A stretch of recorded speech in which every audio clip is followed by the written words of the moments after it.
There's a road buried deep in the woods. No name, no signs, just a white stripe that shouldn't be there. Locals say those who follow it don't come back. Not really. They say the road leads somewhere else. A place that watches, waits. Last week I saw the stripe.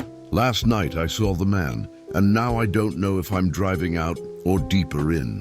The road stretched out like a ribbon of black ink under the pale glow of my headlights, cutting through a forest so dense it felt like the trees were closing in. It was late, too late, and the silence was heavy, broken only by the low hum of my engine and the occasional crunch of gravel under the tires. I'd been driving for hours, the kind of drive where your mind starts playing tricks, where every shadow looks like it's moving just out of sight. I didn't want to think about Andrei's story, but it was there, clawing at the back of my mind. He told it to me in a bar in Volgograd, his voice rough, his hands shaking like he'd seen the devil himself. I laughed it off then, called it a tall tale spun by a guy who'd spent too many nights alone on the road. But now, out here in the dark, with the world feeling like it was holding its breath, I wasn't so sure. Andrei was a trucker, a Russian ex-soldier who'd driven the loneliest highways in the world since he was 19. The guy was built like a bear,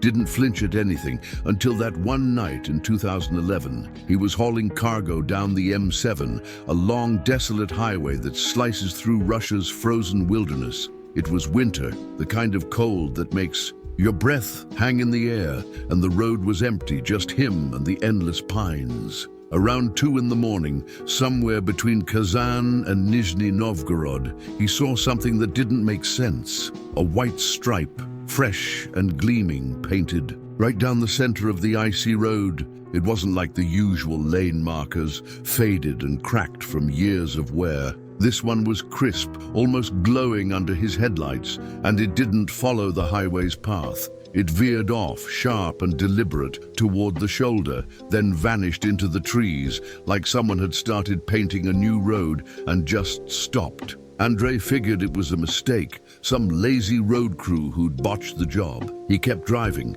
but the unease settled in, a cold weight in his chest. Then he saw the man. Standing on the shoulder, right where the stripe disappeared, was a figure. In an old military coat, the kind you'd see in a museum. His back was to the road, his face hidden by the high collar, and he stood so still, it was like he wasn't breathing. Andrei's GPS froze the second he spotted him. The screen stuck on a blank map. He slowed down, his headlights sweeping over the guy, and for a split second, the lights flickered, just a blink. But when they came back, the man was gone. No footprints, no trace, just the stripe leading into the dark. Andrei told himself he was tired, that his eyes were playing tricks. He cranked the radio, tried to shake it off, but the static was all he got, a low hiss that sounded too much like whispering. He didn't sleep that night, not even when he pulled into a rest stop hours later. The next night, on a different stretch of the M7, he saw it again, the same white stripe, gleaming anew, cutting off into the woods, and the man was there, closer this time, standing just off the pavement, his head slightly turned like he was listening. Andrei's hands tightened. On the wheel, his heart pounding so hard he could feel it in his throat. He didn't stop. He didn't dare. Over the next few weeks, it kept happening. Different roads, different nights, but always the same stripe, always the same man. Each time, the figure was closer, his head more turned, like he was slowly facing Andrei. The GPS would freeze, the headlights would flicker, and once, just once, Andrei swore he saw the man's eyes in his side mirror, pale, empty, like 2 coins glinting in the dark. He started to dread driving at night, started to question his own mind. Was he losing it? Too many long hauls, too many sleepless nights? He didn't know, but the fear was real, gnawing at him like a hungry thing. Then he met Ivan, an older trucker with a face like weathered leather, at a dive bar off the highway. Andrei didn't want to talk about it, but something about Ivan's quiet stare pulled it out of him. He told him everything, the stripe, the man, the way it followed him. Even didn't laugh, didn't call him crazy. He just nodded, like he'd heard it before, and said, "You saw the Faixa Morta, didn't you? The dead strip, that's what they called it, a whispered legend among the old drivers, the kind of story you didn't tell unless you trusted the listener. I even said it started decades ago, back in the Soviet days, with an engineer who worked on the highways. The guy was brilliant but unhinged, obsessed with building roads that led to nowhere, paths that didn't connect to any map. They said he'd paint these white stripes in the dead of night, guiding drivers off the road, into the woods, into nothing. No one knew why. Some said he was cursed, others that he'd made a deal with something older than the forest itself. Whatever it was, it ended badly. The story goes he was run over by his own truck, crushed under the wheels on one of his ghost roads. But he didn't stay dead. The stripe kept showing up, and so did he, standing at the edge, waiting. Ivan said, "The Faixa Morta wasn't just a road, it was a trap. Once you saw it, it marked you, it followed you, and the more you noticed it, the closer it got." Andrei didn't want to believe it. He was a skeptic, a guy who trusted what he could touch, what he could see, but the stripe kept appearing and the man kept getting closer. One night, on a back road near Perm, Andrei saw him standing in the middle of the pavement, facing him fully for the first time. The man's face was wrong, too pale, too still, like a mask carved from bone. Andrei slammed on the brakes, his truck skidding on the ice, but when he looked again, the road was empty, just the stripe stretching into the dark. That was the... Last night he drove in Russia. He quit, packed up and moved to the States, thinking distance would break whatever hold the Faixa Morta had on him. For a while it worked. He got a job driving shorter routes, stuck to daylight hours, tried to forget. But last year, on a quiet stretch of highway between Arizona and New Mexico, he saw it again. A white stripe, impossibly clean, painted across the desert asphalt leading off into the sand. No trees this time, just endless dunes under a blood-red sunset. And there, at the edge of the road, was the man in the military coat, his back turned just like before. Andrei hasn't driven since. He lives in a small apartment now, keeps the curtains drawn, jumps at every shadow. He told me the story as a warning, begged me not to repeat it. He said the more you talk about the Faixa Morta, the more real it becomes, the more it finds you. I didn't listen. I thought it was just a story, something to spook me over drinks. But then I started driving at night again, taking these long, lonely routes to clear my head. And last week, I saw it. A white stripe, fresh and gleaming, cutting across the highway I was on, veering off into the woods. I told myself it was nothing, just a trick of the light. But last night I saw him, the man in the coat, standing just beyond the shoulder, his head tilted like he was listening. My headlights flickered, my radio turned to static, and for a moment I thought I saw his face. In the rearview mirror, pale, empty, watching me. I didn't stop. I kept driving, my hands shaking, my heart racing, but the road felt different, like it wasn't entirely mine anymore. I don't know what's real anymore, but I can't shake the feeling that something's out there, waiting. Have you ever seen something on the road that didn't make sense? Something that made you question everything? I didn't believe Andrei, but now I'm starting to wonder if he was right. If the Faixa Morta is real, if it's following me, what happens next? What happens when the man finally turns all the way around? I keep driving, keep watching the road, but every mile feels like it's pulling me closer to something I can't escape. The stripe is out there, I know it is, and it's not just a line on the pavement. It's a path, and I don't know where it leads. All I know is I saw it again tonight, and this time it was closer. The man was closer, and the worst part. I think he's starting to move. I gripped the steering wheel tighter, my knuckles white, as the highway unrolled before me like a dark, endless thread. The white stripe was still there in my mind, burned into my vision like an afterimage, even though the road ahead was clear now, just cracked asphalt and faded yellow lines. My headlights carved a weak path through the night, but the darkness seemed to push back, thicker than it should be, like it was alive. The man in the military coat, he'd been there, hadn't he? Standing just off the shoulder, his head tilted, his presence heavy like a weight pressing on my chest. I'd seen him in the rearview mirror, his face pale and wrong, but when I blinked, he was gone, or was he? The static from the radio still buzzed in my ears, a low, uneven hum that felt like it was trying to say something. I turned it off, but the silence was worse, heavy and suffocating, broken only by the rhythmic thump of my tires. I kept driving, telling myself I was fine, that it was just a long night, just my imagination running wild after Andre's story. But deep down, I knew better. The Faixa Morta wasn't just a story. It was real, and it had found me. I couldn't stop thinking about Andre, about the way his voice cracked when he told me about it, like he was afraid the words themselves would summon it back. He'd been so sure, so desperate for me to believe him, to stay away from the night. Roads. Don't talk about it, he'd said, his eyes wild. The more you talk, the more it listens. I hadn't listened. I'd laughed, shrugged it off, even told the story to a couple of buddies over beers, thinking it was just some creepy campfire tale. But now, out here, with the forest pressing in, and the road feeling like it was leading me somewhere I didn't choose, I wished I'd kept my mouth shut. The stripe had appeared again tonight, just like Andre described. Crisp, white, impossibly clean, cutting across the pavement and veering into the trees. It wasn't supposed to be there. This was a state highway, maintained, mapped, ordinary. But that stripe wasn't ordinary. It glowed under my headlights, not reflecting light but emitting it like it was alive, pulsing faintly. I'd slowed down when I saw it, my foot easing off the gas, my heart thudding. I didn't want to look at the shoulder, didn't want to see if he was there, but my eyes betrayed me. And there he was, the man in the old military coat, standing just beyond the pavement, his back to me, his head tilted like he was listening to something I couldn't hear. I sped up, my truck roaring as I pushed past, but the image stuck with me, sharp and vivid. His coat was tattered, the fabric frayed, like it had been worn for decades. His stillness was unnatural, not the stillness of a person, but of something waiting, something patient. I kept checking the mirrors, expecting to see him again, but the road behind me was empty. Or was it? A flicker of movement in the corner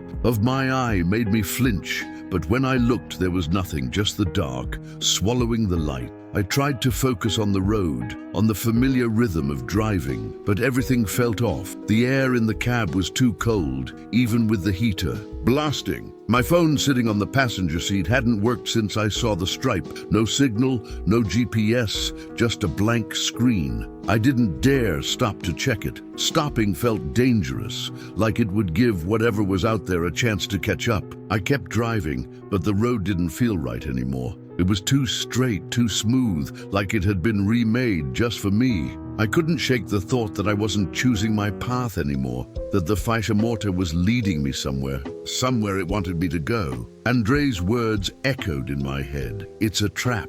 Once you see it, it marks you. Had it marked me? Was that why I kept seeing the stripe? Why I kept feeling watched? I didn't know, but the fear was real, a cold, crawling thing that settled in my gut and wouldn't let go. I started talking to myself, just to fill the silence, just to keep the panic at bay. "You're fine," I muttered. "It's just a road, just a stupid story." But the words felt hollow, like they were dissolving into the dark. I thought about turning back, finding a gas station, a diner, anywhere with lights and people, but I didn't even know where I was anymore. The last sign I'd seen was miles back, and it hadn't made sense. Some faded Cyrillic script, like I was back in Russia, not here in the States. That wasn't possible, was it? My mind raced, trying to piece it together, but the more I thought, the less sense it made. The road was changing, I was sure of it. The trees were taller now, their branches interlocking above like a tunnel,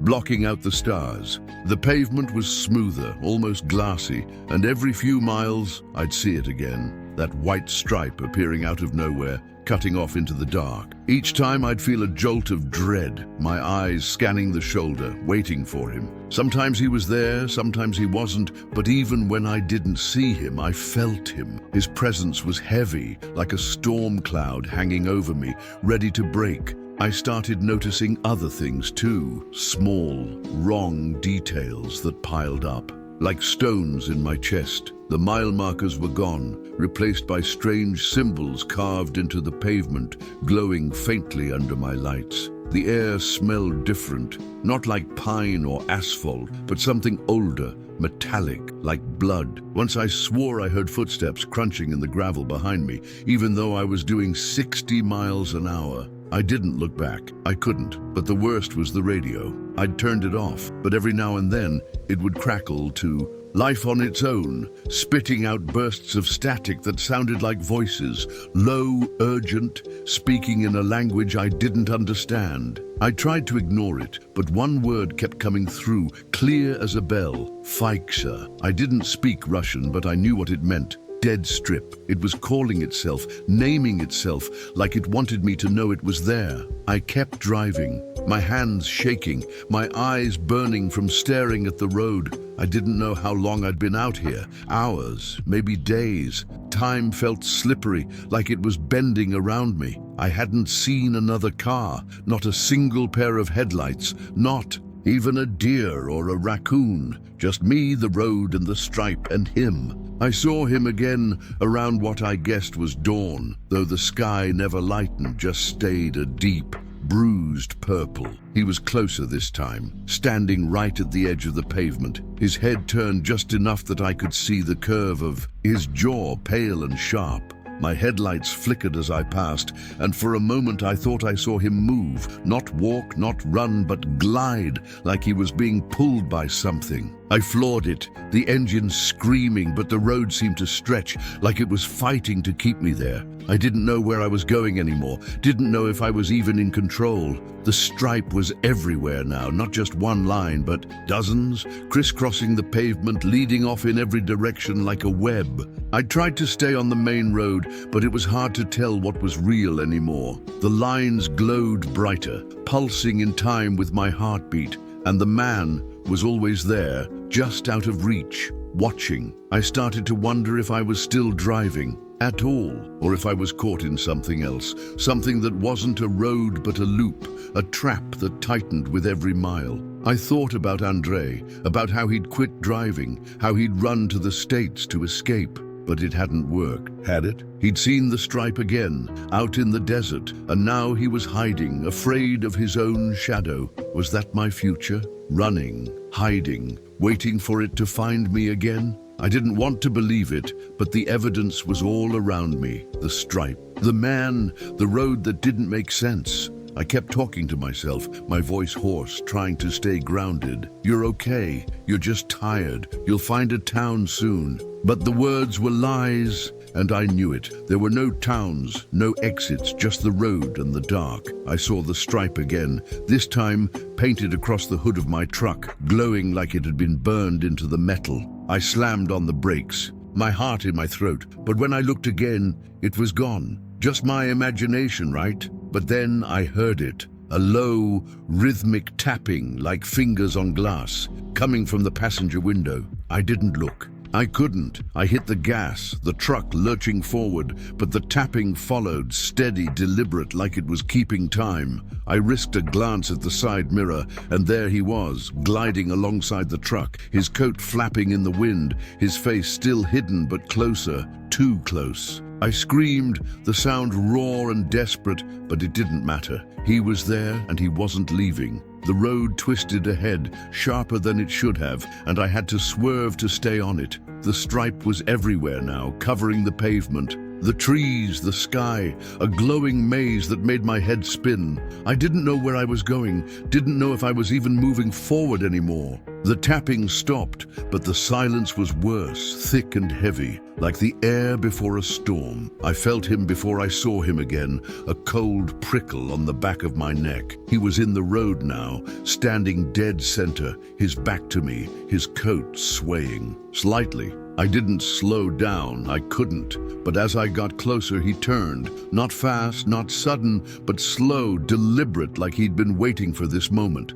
I couldn't see his face, not yet, but I knew I didn't want to. I jerked the wheel, veering onto the shoulder, the truck bouncing over gravel, but the road seemed to curve with me, keeping him in my path. The stripe pulsed brighter, the static roared, and for a moment I thought I heard my name, whispered in that same strange language. I kept driving, my breath ragged, my mind fraying at the edges. The man was gone, but the stripe was still there, leading me deeper into the dark. I didn't know what it wanted, didn't know what he wanted, but I knew I couldn't stop. Not now, not ever. The road was mine now, or maybe I was it, and every mile brought me closer to something I couldn't name. Have you ever felt like the world wasn't right, like you were somewhere you weren't supposed to be? I didn't believe Andre, but now I'm living his nightmare, and I don't know how to wake up. The stripe is out there waiting, and so is he.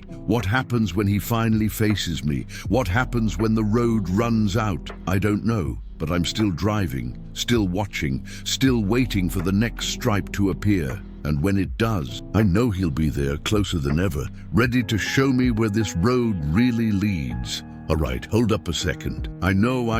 Andre warned me not to talk about the Falsa Morta, said the more you share it, the more it listens. And here I am, spilling this story to all of you. Maybe I'm tempting fate, but I can't keep this nightmare to myself. If this tale's got you looking over your shoulder, wondering what's lurking on those dark roads, I need you to do something. Drop a comment below. Have you ever seen a strange road marking or felt something watching you on a late night drive? Share your story, but be warned. Talking about it might just put you on the Falsa Morta's radar. If you're feeling brave, smash that like button to spread the word and subscribe to the channel for more stories that'll keep you up at night. Hit that bell icon so you don't miss a single tale, because trust me, the road's got more secrets to tell. Now let's get back to that highway where the stripe's glowing brighter, and that man, he's not just waiting anymore. The road seemed to hum beneath my tires, a low, unnatural vibration that crawled up my spine and settled in my skull. I was still driving, or at least I thought I was, but the world outside my windshield didn't feel like the world anymore. The trees loomed taller, their branches twisting into shapes that didn't look random, angles too sharp, curves too deliberate, like they were carved by something with intent. The stripe was everywhere now, not just on the pavement, but etched into the bark, glowing faintly, a network of white veins pulsing in the dark. I couldn't tell if I was following it or if it was following me, but every turn I took, every swerve led me back to it, like the road was reshaping itself to keep me trapped. The man in the military coat was out there. I knew it, even when I couldn't see him. His presence was a weight, a cold pressure that made my skin prickle and my breath catch. I'd seen him last just minutes ago, or was it hours, standing in the middle of the road, turning slowly, too slowly, like he was savoring the moment. I hadn't seen his face, not fully, but the glimpse of his jaw, pale and sharp as bone, was enough to make my stomach twist. I kept driving, my hands slick with sweat, my eyes darting between the road and the mirrors, waiting for him to appear again. The radio was silent now, but the static lingered in my ears, a faint echo that sounded too much like breathing. I tried to focus, to hold on to something real, the feel of the steering wheel, the rumble of the engine, but even those felt distant, like I was slipping out of my own body. Andre's voice was in my head, his warning looping like a broken record. The more you talk about it, the more it finds you. I talked about it, hadn't I? Told the story to friends, laughed it off, spread it like a virus. Was that why I was here, lost on a road that didn't exist, chased by a stripe that shouldn't be? I didn't know, but the guilt was heavy, mixing with the fear until I couldn't tell them apart. I kept talking to myself, my voice rough and ragged, trying to stay anchored. You're fine, you're just tired, you'll find a way out. But the words were thin, swallowed by the dark, and the road didn't care. It stretched on, endless, unchanging, except for the stripe, always the stripe, glowing brighter now, almost blinding. I saw it again, painted across a bridge I didn't remember crossing, its arches covered in those strange glowing symbols I'd seen before, circles, lines, shapes that hurt to look at, like they were moving when I blinked. The bridge was narrow, the railing rusted and bent, and as I drove across, I heard it again. That tapping, slow and deliberate like fingers on glass. It was coming from the passenger window, I was sure of it, but I didn't look. I couldn't. I gripped the wheel and pushed the gas, the truck rattling as I sped up, but the tapping kept pace, steady,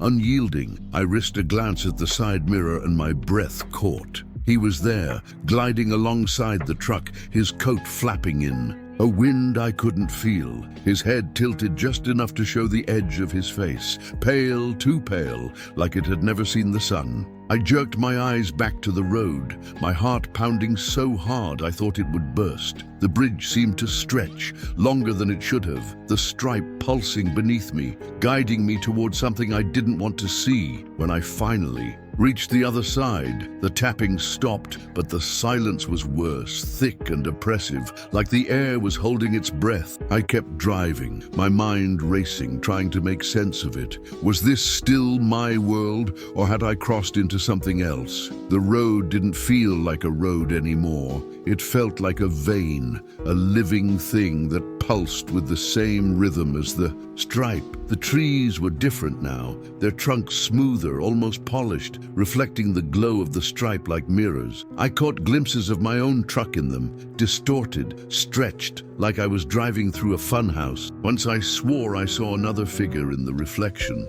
Not the man, but someone else. A shadow that moved when I didn't, watching me from the other side. I blinked and it was gone, but the unease stayed, burrowing deeper. I started noticing the things, small but wrong, piling up like debris in my mind. The dashboard clock was frozen at 2:17, the same time Andre said he first saw the stripe. My phone was still dead, its screen black, but every now and then it would light up on its own, showing a single word, Faiksha. The air in the cab was colder now, sharp and metallic, like I was breathing in rust. And the road signs, when I could find them, weren't in English or even Cyrillic anymore. They were covered in those symbols, glowing faintly, pointing in directions that didn't make sense. Left into the trees, right into a ravine, straight into nothing. I kept driving, because what else could I do? Stopping felt like surrender, like giving the man in the coat what he wanted. But every mile brought new questions, new fears. What was the Faiksha Morta, really? Was it just a ghost story, or something older? Something that had always been here, waiting for drivers like me. Andre said it was a trap, but what kind? Did it want me to follow the stripe, or was it herding me somewhere else? I didn't know, but I couldn't shake the feeling that I was being watched, not just by the man, but by the road itself, by the trees, by the dark. I saw him again, standing on a curve ahead, his back to me, his coat swaying slightly. He was closer to the road now, one foot on the pavement like he was testing it. I slowed down, not wanting to get near him, but the road seemed to tilt, pulling me forward, like gravity had shifted. My headlights flickered, and for a moment I thought I saw his shadow stretch across the pavement, impossibly long, reaching for the truck. I sped up, my tires screeching, but as I passed, I heard it, a low guttural sound, not a voice but something close, like the road itself was groaning. I checked the mirrors, expecting to see him, but they were empty, too empty. The road behind me was gone, just a wall of black like the world was being erased. I kept driving, my breath shallow, my mind fraying. The stripe was brighter now, almost blinding, splitting into multiple lines that wove across the pavement, creating patterns that made my head ache. I tried to focus on the center to stay on the road, but the lines kept shifting, leading me left, then right, then nowhere. The trees were closer now, their branches scraping the sides of the truck, the sound like nails on a chalkboard. I saw faces in them. Not human, not animal, just shapes that suggested eyes, mouths, watching me, Rosalind. I started talking to myself again, louder now, trying to drown out the sounds. You're okay, you're okay. But I wasn't. The road was alive, and it knew my name. I saw the stripe again, painted across a tunnel I didn't remember entering. Its walls, slick and gleaming, covered in those symbols. The air was heavier here, thick with that metallic smell, and the tapping started again, faster now, more insistent. I gripped the wheel, my eyes locked on the stripe, but it was moving, slithering across the pavement like a snake, leading me deeper into the dark. I heard the sound again, that guttural groan, louder now, closer, like it was coming from inside the truck. I checked the passenger seat, half expecting to see him there, but it was empty. Or was it? A shadow flickered just for a second, like someone had leaned forward and back. I screamed, the sound raw, but it didn't help. The tunnel stretched on, endless, the stripe pulsing, the symbols glowing, and I knew I wasn't alone. He was here, somewhere waiting. I kept driving because stopping wasn't an option, but the road was his now,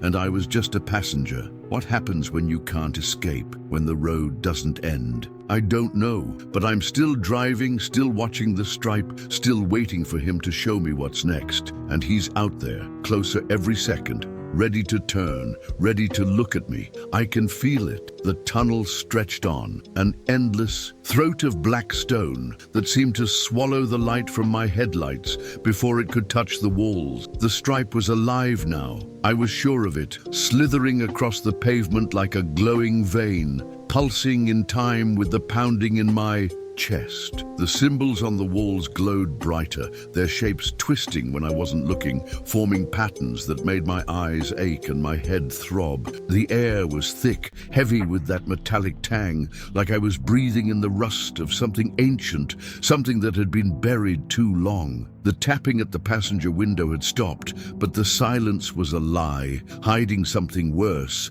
a low, rhythmic hum that wasn't coming from the truck, but from the road itself, vibrating through the tires, up the frame, into my bones. I gripped the wheel, my hands slick with sweat, my breath shallow and uneven. I was still driving, or at least my hands were moving, my foot was on the gas, but it didn't feel like I was in control anymore. The Fissa Morta was leading me, pulling me deeper into its web, and I didn't know if I was on a road or in a dream or somewhere else entirely. The man in the military coat was out there. I could feel him, his presence like a cold hand on the back of my neck, even when I couldn't see him. He'd been in the road last time, turning slowly, his face still hidden but closer. Always closer. I didn't want to see it, didn't want to know what was under that high collar, but the road didn't care what I wanted. It was his road now, his trap, and I was caught. I kept thinking about Andre,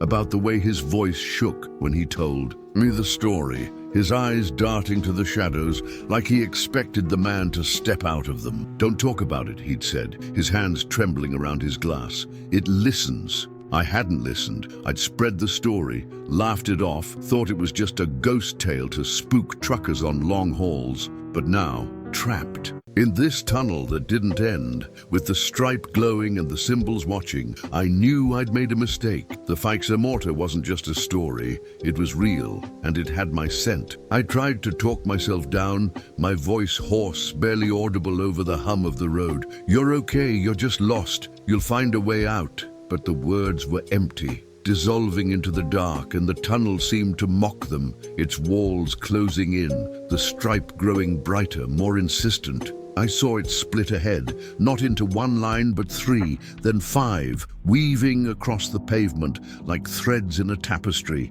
each one glowing with that same unnatural light. I tried to stay on the main path, but the lines kept shifting, curling back on themselves, leading me in circles or nowhere or both. The walls were different now, not stone but something smoother, almost organic, like the inside of a living thing. The symbols weren't just carved, they were moving, crawling across the surface, rearranging themselves into shapes that suggested words, names, faces. I blinked, and they changed again, but one stayed constant, a single word, glowing red against the white of the stripe. Fissa. I didn't speak the language, but I knew what it meant. Dead strip. It was naming itself, claiming me, and the hum grew louder, more urgent, like a heartbeat. I kept driving because stopping felt like death, but the tunnel was endless and the stripe was everywhere, on the walls, the ceiling, the dashboard, glowing through the cracks in the truck's frame. I saw him again, standing at a curve in the tunnel,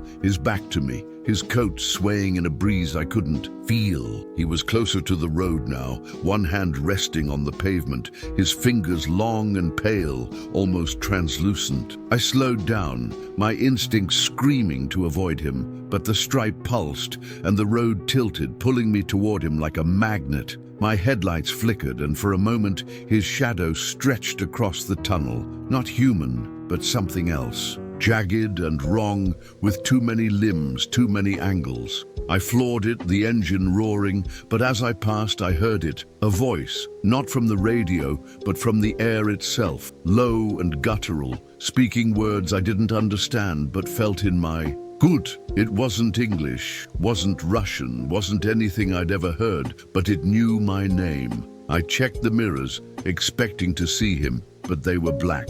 Like the glass had turned to ink. The road behind me was gone, just a void, and the tunnel ahead was narrowing, the walls pressing closer, the stripe splitting into a dozen glowing paths that twisted and knotted like veins. I didn't know where I was going, didn't know if I was even moving forward anymore. The hum was deafening now, a chorus of voices that weren't voices, chanting in that same strange language, and the symbols were everywhere, covering the pavement, the truck, my hands. I looked down, and the stripe was on my skin, glowing faintly, tracing the lines of my veins. I screamed, the sound swallowed by the tunnel, but it didn't matter. The road was alive, and it was inside me. I kept driving, my mind fraying, my vision blurring. The tunnel opened into a wider space, not a chamber, but a vast, impossible expanse, like a cathedral carved from night.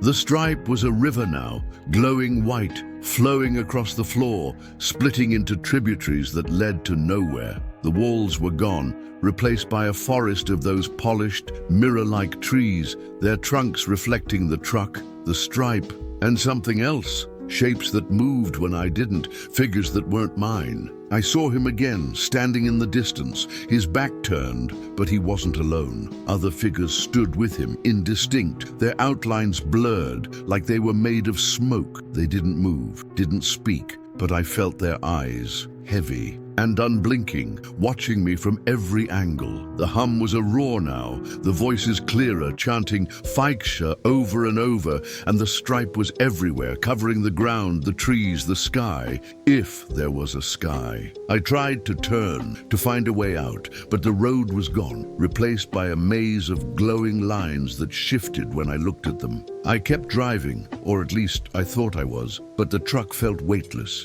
like it was floating, guided by the stripe. The air was colder now, sharp and biting, and the metallic smell was stronger, mixed with something else. Decay, maybe, or something older, something that had never lived. I saw the man again, closer now, standing on a rise of glowing stone, his head tilted, his hand raised like he was beckoning. I didn't want to go to him, didn't want to see what he wanted, but the stripe was pulling me, the truck moving on. Its own, the wheels turning without my touch. The voices were louder, more insistent, and I thought I heard Andrei's voice among them, faint and desperate, calling my name. Was he here too? Had the Feiksha mortar taken him, just like it was taking me? I didn't know, but the thought made my chest tighten, made the fear sharper. I kept talking to myself, my voice a whisper now, barely audible over the chant. You're okay, you're still here. But I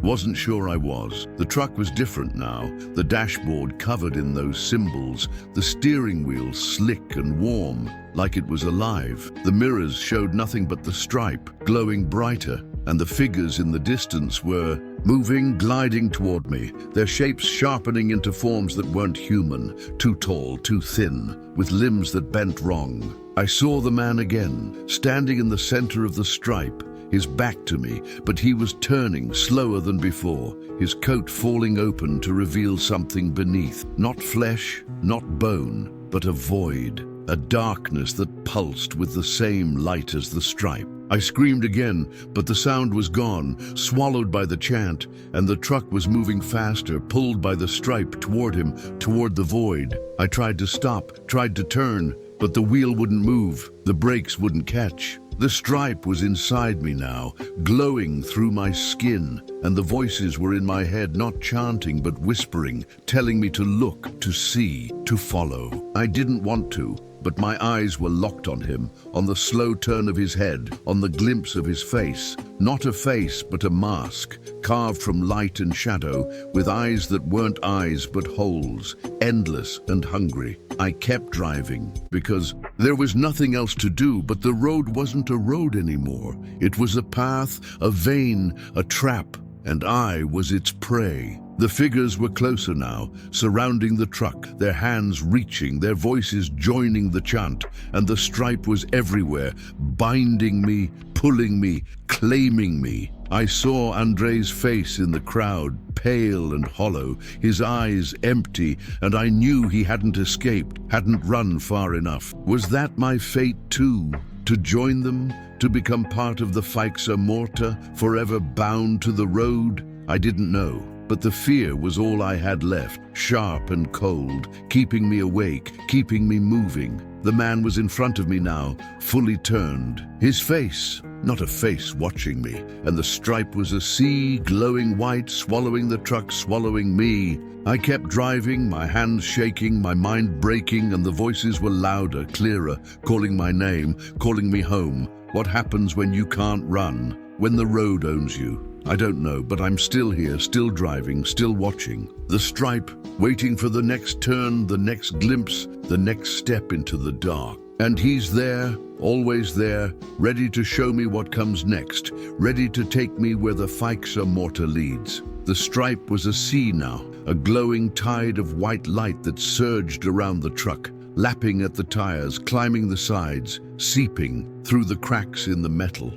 I was driving, or at least my hands were on the wheel, my foot was on the gas, but it felt like the truck was moving without me, pulled by the current of the Faixa Morta. The man in the military coat stood ahead, his knot face watching me, those hollow eyes like twin voids that drank the light. He didn't move, didn't step closer, but he was everywhere. His shadow stretching across the glowing sea, his presence heavy in the air, pressing against my chest until I could barely breathe. The figures around him were sharper now, their forms less like smoke and more like bone, their limbs too long, their heads tilted at angles that made my stomach churn. They glided in silence, circling the truck, their hands brushing the air, leaving trails of frost that glowed with the same light as the stripe. The voices were deafening, a chorus of whispers and chants, weaving my name into the word Faixa until I couldn't tell them apart. I wanted to scream,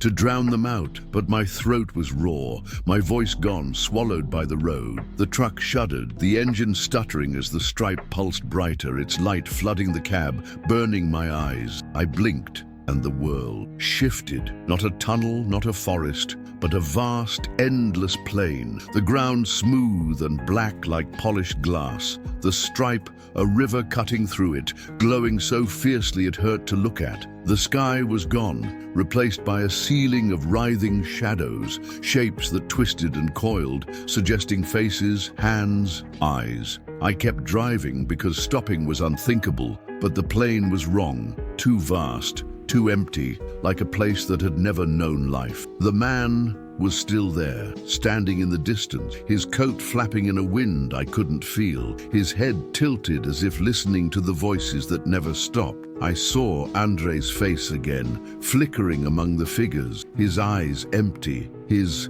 mouth moving without sound, like he was trying to warn me. But warn me of what? That I was already lost, that the Faixa Morta had claimed me the moment I saw the stripe? I didn't know, but the fear was a living thing now, clawing at my insides, sharper with every mile. The truck was changing, the dashboard pulsing with those symbols, the steering wheel slick and warm, like it was breathing under my hands. The mirrors showed nothing but the stripe, its light bending, twisting, forming shapes that weren't reflection, but memories. Andre in that bar, his hands shaking, his voice low. The first time I saw the stripe gleaming on the highway, the man in the coat, turning slowly, always turning. I tried to focus, to hold on to something real, but reality was slipping, dissolving into the glow of the stripe. The plane stretched on, unbroken, but it wasn't empty anymore. Shapes rose from the ground. Not trees or rocks, but structures, ruins maybe, or something else, their surfaces smooth and reflective, covered in the same symbols that haunted the tunnel. They weren't buildings, not exactly, but they had purpose, like altars or markers, glowing faintly, aligned with the stripe. I saw figures moving among them, not the ones circling the truck, but others, distant, their forms blurred, like ghosts caught in a loop. Were they drivers too? Others who'd seen the stripe, followed it and never left? The thought made my chest tighten, made the air harder to breathe. The voices grew louder, more insistent, and I caught fragments of meaning, not words, but feelings, images, a road that never ends, a man who never dies, a stripe that binds them all. I kept driving, my hands shaking, my mind fraying at the edges. The stripe was inside me now, glowing through my skin, tracing my veins, and I couldn't tell if I was steering the truck or if it was steering me. The man was closer now, standing, on the rise of black glass, his knot face clearer, those hollow eyes pulling me in, promising answers I didn't want. The figures were everywhere, gliding faster, their hands reaching for the truck, their touch cold and electric, sending shocks through the metal. I heard the tapping again, not at the window but inside the cab behind me, like fingers on the back of my seat. I didn't look, I couldn't, but I felt it, a presence, heavy and close, breathing without sound. The plane was shifting, the ground rippling like water, the stripes splitting into countless paths that wove and knotted, each one glowing, each one calling. I tried to stay on the main path, but the truck veered, pulled by a force I couldn't fight. The ruins were closer now, their surfaces reflecting not just the truck, but scenes, highways, forests, deserts, all glowing with the stripe, all haunted by the man. I saw myself in one, driving a road I didn't recognize, my face pale, my eyes empty like Andre's. Was that me now, or me later? The voices whispered louder, their chant a rhythm that matched the pulse of the stripe, and I felt my name again, woven into the sound, like I was part of it, like I'd always been part of it. The man was in front of me now, standing in the center of the stripe, his coat open, that void beneath pulsing with light, drawing me closer. I didn't want to go, didn't want to see, but the truck was his, the road was his, and I was just a passenger. The figures closed in, their hands on the truck, their voices in my head, and I saw Andre again, not just his face, but his body gliding with the others, his mouth open in a silent scream. I wanted to call out to him, to ask how he'd ended up here, but my voice was gone, and the stripe was all I could see, all I could feel. The plane was alive now,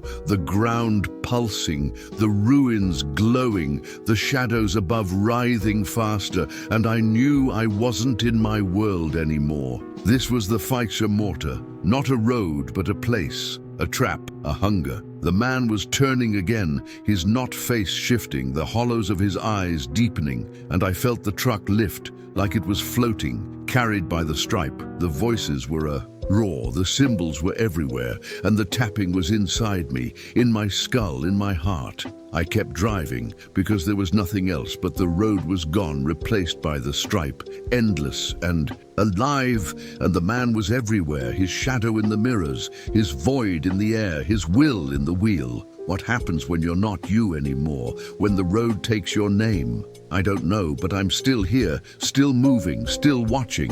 The stripe waiting for the next turn, the next glimpse, the next step into the void. And he's there, always there, ready to show me what the Faixa Morta wants, ready to make me part of it. The stripe was no longer just a path, it was the world, a glowing, writhing expanse that swallowed everything, drowning the truck in its light. I was still gripping the wheel, my hands numb, my fingers locked in place, but the truck moved without me, gliding over the pulsing sea of white like a ship caught in a current. The man in the military coat was everywhere now, his knot face flickering in the corners of my vision, his hollow eyes burning through the glow, watching me from angles that didn't exist. The figures around him were legion, their forms sharpening into nightmares. Limbs too long, heads too heavy, faces that weren't faces but smears of shadow and bone. They glided closer, their hands grazing the truck,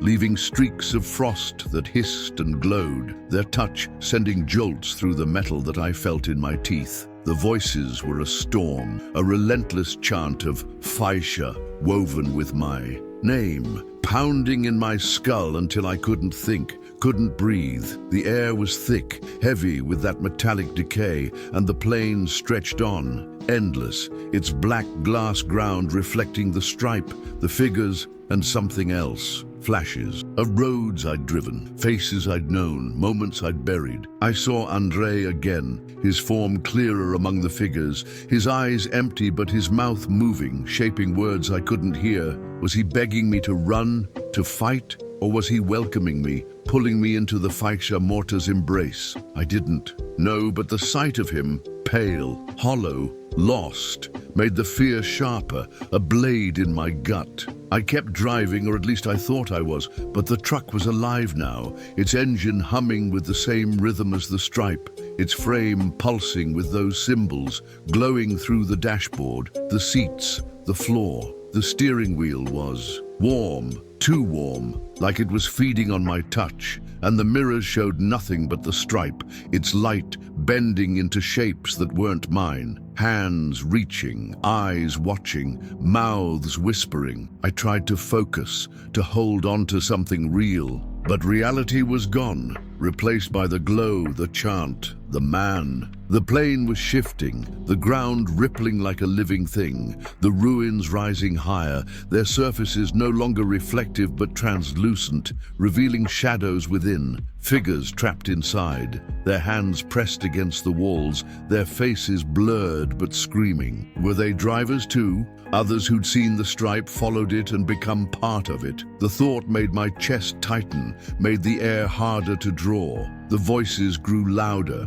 more fragmented, not just chanting but telling, showing images of highways that twisted into voids, of men who painted stripes that led to nowhere, of roads that fed on those who drove them. I saw the man again, standing on a spire of black glass that rose from the ground, his coat open, that void beneath, pulsing with the stripe's light, drawing me closer. I didn't want to go, didn't want to see, but the truck was his, the road was his, and I was nothing but a passenger, carried by the current of the Faisha Morta. The figures were closer now, their hands on the truck, their voices in my head. And I felt the tapping again, not outside but inside, in my chest, in my bones, like the stripe was knocking, demanding to be let in. I screamed, but the sound was gone, swallowed by the chant, and the truck was moving faster, the stripe a torrent now, rushing beneath me, around me, through me. The plane was no longer a plane, but a labyrinth, the ground splitting into countless paths, each marked by a glowing stripe, each leading to a different ruin, a different shadow. I tried to steer, to choose a path, but the wheel turned on its own, the truck veering toward a structure that loomed larger than the others, its surface smooth and dark, its symbols glowing red, not white. The man was there, standing at its base, his knot face clearer now, the hollows of his eyes like wells that went on forever. The figures surrounded him, their forms shifting, some human, some not, their hands raised like they were praying or summoning, or both. I saw Andre among them, his face twisted, his mouth open in a scream that never came, and I knew he was gone, not just lost, but taken, bound to the Faisha Morta like the others. Was that my fate too? To join them, to become a shadow in the ruins, a voice in the chant, I didn't know, but the fear was all I had, cold and sharp, keeping me awake, keeping me moving. The truck shuddered, the engine roaring as the stripe surged, carrying me toward the structure, its walls pulsing with the same light as the stripe, its symbols crawling like insects. The air was heavier now, thick with that smell of decay, and the voices were clearer, not just chanting, but whispering secrets about the man, about the stripe, about the road that was never just a road. They told of an engineer, not one but many, each driven mad by the need to build, to paint, to guide. They spoke of a hunger, not human but older, something that lived in the spaces between roads, feeding on those who strayed. Was that what the Phaksa Morta was? A predator, a parasite, a god? I didn't know, but the images were relentless, showing me highways that bled, forests that watched, deserts that whispered. I saw the man again, closer now, his coat falling away, revealing not a body but a frame of light and shadow, a cage that held the void. He was turning, always turning, and I felt his eyes, not seeing me but knowing me, pulling me apart. The truck was inside the structure now, its walls closing in, the stripe a river that flowed upward, defying gravity, coating the ceiling in glowing white. The figures were everywhere, gliding through the walls, their hands reaching, their voices. A roar, and I felt the tapping again, not just in my chest but in my mind, a rhythm that matched the pulse of the stripe. I looked down, and the stripe was on me, glowing through my skin, weaving through my veins, binding me to the road. I tried to fight it, to pull my hands from the wheel, but they wouldn't move, fused to the warm, living metal. The mirrors showed my face, but it wasn't mine, pale, hollow like Andre's, like the figures, like the man's. I screamed, but the sound was part of the chant now, my voice woven into the storm. And the truck was no longer a truck, but a vessel, a shell, carrying me deeper into the Phaksa Morta. The structure was alive, its walls breathing, its symbols singing, and the man was at its heart, standing on a platform of black glass, his knot face fully turned, his eyes not eyes but doors, leading to places I couldn't comprehend. The figures knelt around him, their forms dissolving into the stripe, their voices rising in a hymn that shook the air. I saw Andre again, not gliding but standing, his hands outstretched, his face not screaming but smiling like he'd found peace in the glow. Was that what waited for me? Peace or oblivion? I didn't know, but the truck was moving faster, the stripe a torrent, the structure a cathedral, and the man was calling, not with words but with will, pulling me toward him, toward the void. The voices were mine now, chanting Phaksa, chanting my name, and I felt the road inside me, the stripe in my blood, the man in my thoughts. I kept driving because there was nothing else, but the road was gone, replaced by the stripe, endless and hungry, and the man was everywhere. His shadow in my eyes, his void in my heart, his road in my soul. What happens when you become the road? When the stripe is all you are, I don't know, but I'm still here, still moving, still watching the glow, waiting for the next turn, the next glimpse, the next step into the hunger. And he's there, always there, ready to show me what the Phaksa Morta builds, ready to make me its own. The Phaksa Morta was no longer a road, a place, or even a trap. It was everything, a glowing, pulsing void that consumed the world and remade. It in its image, the stripe surged through me, its light burning in my veins, weaving through my thoughts, binding me to the truck, to the road, to the man in the military coat, whose knot face was now the center of my existence. The truck was no truck anymore, its frame a skeleton of glowing symbols, its engine a heartbeat that matched the chant of the voices. My voice, Andre's voice, the voices of countless others, all screaming Phaksa in a harmony that tore at my soul. The structure around me was a cathedral of black glass, its walls alive, breathing, their surfaces rippling with those crawling symbols that whispered secrets I couldn't unhear. The man stood at its heart, his coat gone, his form a lattice of light and shadow, a void that pulsed with the stripe's glow, his hollow eyes not just watching but pulling, unraveling me piece by piece. The figures were a tide now, their forms no longer distinct, but a writhing mass of bone and shadow, their hands clawing at the truck, their voices a storm that drowned out my thoughts. I saw Andre among them, his face no longer smiling but dissolving, his eyes melting into the stripe, his body folding into the glow. Was that what I was becoming? A fragment, a shadow, a note in the Faicha Morta's endless song? I didn't know. But the fear was gone, replaced by something worse. A cold, hollow acceptance that this was my road now, my fate, my forever. The truck moved faster, or maybe it was the stripe, carrying me toward the man, toward the platform where he stood, his knot face shifting, the hollows of his eyes deepening into tunnels that led to nowhere. The cathedral pulsed, its walls closing in, the symbols glowing brighter, forming patterns that weren't just words but commands, binding me, breaking me. The voices were inside me now, not whispering but shouting, not chanting but claiming. And I felt my name dissolve, my memories fade, myself slip away. I tried to hold on, to remember who I was, a driver, a man, someone with a life beyond the road, but the stripe was stronger, its light flooding my mind, painting over everything with white. The man was closer now, his form towering, not human, not anything, just a void with eyes, a hunger with a face. The figures knelt, their bodies melting into the ground, their voices rising in a hymn that shook the air, and I felt the truck lift, not driving but floating, carried by the stripe toward the platform, toward him. The cathedral was no longer a structure but a body, its walls flesh, its symbols veins, its glow a heartbeat that matched my own. I saw the ruins in the distance, not ruins but altars, each one glowing, each one holding a shadow,